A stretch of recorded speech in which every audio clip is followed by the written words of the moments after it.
বৈশাখের উষ্ণতাপে জ্বলজ্বল করছে প্রকৃতি, তার উপর তীব্র দাবদাহে পুড়ছে গোটা দেশ। তাপমাত্রা 40 ঊর্ধ্ব ছাড়িয়েছে। জারি করা হচ্ছে একের পর এক হিট অ্যালার্ট, সতর্কতা। সুস্থ মানবকুল ভুগছে অনিশ্চিত স্বাস্থ্য নিরাপত্তায়। একাধিক অসুস্থতায় ভুগছে শিশু, কিশোর ও মধ্যবয়সীরা। বাদ যাচ্ছেন না প্রবীণরাও। সূর্যের প্রখরতা ক্রমাগতভাবে দিন দিন বেড়েই চলেছে।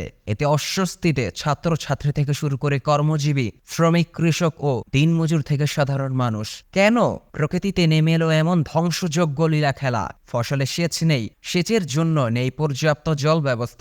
এতে নাজেহাল কৃষকের অবস্থা। এ থেকে বাঁচার কোনো কি পথ নেই? উত্তরটা সৃষ্টিকর্তাই ভালো জানেন ও বুঝেন। তবে গরমের এই অশুভনীয় পরিস্থিতি থেকে বাঁচতে মেনে চলা দরকার কিছু নিয়ম কানুন। শরীরকে সতেজ রাখতে মানা জরুরি এই বিধানাবলী। চলুন জেনে নেই সেই সম্পর্কে বিস্তারিত।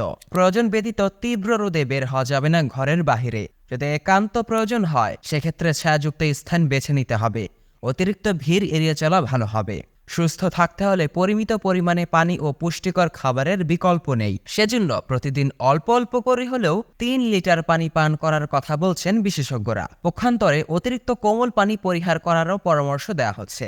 তৃষ্ণা পেলে তাড়াহুড়ো না করে ধীরে ধীরে বিশুদ্ধ পানি পান করতে হবে। তবে একবারে পুরো বোতল শেষ না করে ক্রমাগতভাবে পান করার পরামর্শ বিশ্লেষকদের। মৌসুমী ফল ছাড়াও ভিটামিন সি সমৃদ্ধ ফলমূল খেতে পারেন, শরবত কিংবা জুস, ডাবের পানি ইত্যাদি। এসব পানীয় আমাদের শরীরকে চাঙ্গা রাখতে সহায়তা করে। পোশাক পরিচ্ছদ রাখতে হবে মানানসই। নরম ও সুতি কাপড়ের পোশাক ব্যবহার করা ভালো। এমন সময় অতিরঞ্জিত ব্রাইট কালার পোশাক পরিধান করবেন না।